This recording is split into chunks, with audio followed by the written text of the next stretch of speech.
Okay. Much like ghosts or the energy of a person to retain a memory. It is not widely accepted by the scientific community because we just don't have enough research done in this field on this matter as of yet. However, through my experience and my research, I say yes, the energy from an animal or pet could also have a memory, making it an intelligent haunting, and most certainly the energy from an animal or pet could leave a stamp as a residual haunting. I truly do believe that. Now, accounts of animal ghosts have existed for a very long time. Their ghost stories go back thousands of years, and their sightings might take place anywhere, okay? And the majority of the household animal ghosts, they stick around for a more benevolent reason. Their attachment isn't about past trauma, but a vibrant emotional connection with their owners or their homes. The connection between master and pet can be so powerful in life that it borders on telepathy. I know that sounds extreme, but I have an example of this, and I can tell you from my own experience. My husband had a cat, and this cat was his buddy, and he got this cat when it was a baby. He treated this cat like a person. I can tell you, every day, about 20 minutes before my husband would get home from work, that cat would go sit by the back door and wait for him to get home, you know. And this was not out of habit because due to my husband's line of work, he would not get home at the same time every day. He would get home at different times. However, like clockwork, that cat seemed to know when my husband was on his way home from work, and it would sit by the back door. And actually, it does take my husband about 20 minutes to get home from work. So the bond, the connection, bordering on telepathy, to me is believable as I witnessed this over and over for years. This cat lived to be like 17 years old. And now, after death, the attachments from the animals, they don't fade. That's why the ghost of a pet may still, act as a protector. For example, you have animals that are loyal and defensive in life, kind of like a dog, for instance. They cannot see death as sufficient reason to leave post. There are lots and lots of stories in the psychic community of phantom barks scaring away would-be home intruders. So I do believe that the bonds between the people and the pet can make a huge difference. Now, there is no limit on what kind of animal can haunt. Dogs and cats are the obvious choices, but horses, sheep, cow, fish, and rodent spirits have all been reported in rural areas. There have been reports of horses with antique saddles riding along roadsides only to disappear suddenly. Likewise, owners of historical farms may hear disembodied voices of the farm animals that once lived there. There are ghost stories about various types of pet animals, especially cats, dogs, and horses, being seen after their death. And those accounts have been widely reported. And with that, friends, we will be right back after this short break with more Ghost Talk. You're listening to Ghost Talk Radio on WBHM Digital Broadcasting.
You're listening to WPHM Digital Broadcasting. The best in paranormal talk radio.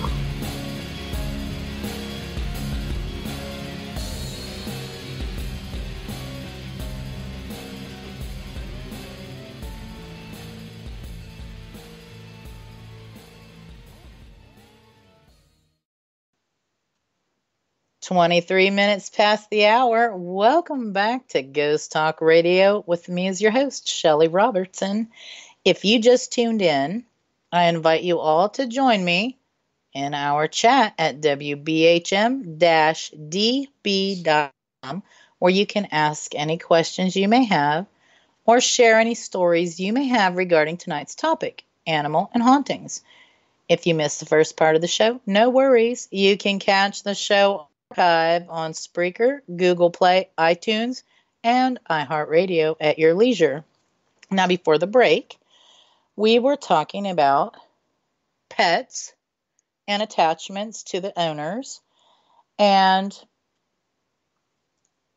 I will say we have a story in chat from Kat. She had a dog named Willow who couldn't get up, and she had 3 other living dogs were in the dining room, and she was in the kitchen. All the dogs were accounted for. Then she heard dog tags jingle in the foyer on the other side of the kitchen, and she firmly believes that it was Max coming to let her know that she was in trouble. And Max, I take that was a dog that had previously died. And he has shown up a lot, she says. And she saw Willow a few weeks after she died going into the kitchen. She was almost transparent, but not quite. There are lots of accounts of people's pets, and it seems like they want to visit where they formerly lived. They may stay for a minimal period of time or even longer. Many owners have reported not only seeing their ghost animal, but also smelling, hearing, and even feeling them through touch.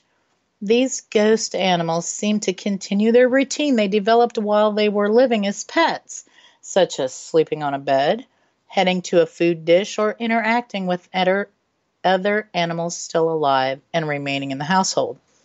I will tell you, these things did happen for a short time in my house after my husband's cat died. And that cat did die in our home. I would hear food in the food bowl rattling. There were a couple of times it smelled like the cat just used the litter box, and let me tell you, that was not a pleasant smell. I would hear what sounded like the cat jumping off the counter onto the floor. And believe me, those of you who have had cats, you know what this sounds like. And this went on for a little while, and I haven't heard it recently or anything. And I think maybe the cat moved on. I'm not sure, but I haven't heard for a while. But getting back to things, if you have an animal, you may be asking, how long do animal hauntings last? Well, some animal ghosts stick around just until they feel their owners are ready to go it alone. Some pet owners experience a warm spot in the place where their recently deceased dog or cat used to sleep, and this will occur only for a few days or a few weeks. Animal mediums generally interpret this as an insurance from the pet spirit that it has found the afterlife. Now, let's say if you've recently moved into a new home, you could encounter a host of mysterious noises and warm spots if the previous owner kept a small zoo. If they had lots of animals that maybe died. Unless the activity escalates to bothersome levels, these spirits usually offer positive energy. Most homeowners who inherit a benevolent haunting find it unnerving at first, but eventually they kind of get used to it. Now, let's talk a bit about some reported animal hauntings. Now, we all know that the Pony Express hasn't carried mail across the United States since the mid-1800s, but the Hollenberg Station in Kansas is known for ghostly horse hooves still galloping by, tongue twisting there. And I'll tell you, that's not the only report of animal ghosts being heard. There are many, many animal ghost accounts. There is this cliff in Texas that was a site where cattle stampeded over it, falling to their death. And this happened in the late 1880s. Now, today, this same site in Texas is known as Stampede Mesa, where the hooves of the unseen animals can still be heard stampeding today. It has also been reported the famous Tower of London, and let me tell you, the famous Tower of London, it's got several different kinds of hauntings there, but it formerly housed exotic wild animals. I know, that's shocking, right? Now, a guard in 1815 reported seeing a bear walk through a doorway, and he was so spooked that he attempted to use his bayonet on the creature, but the blade passed right through the ghost bear.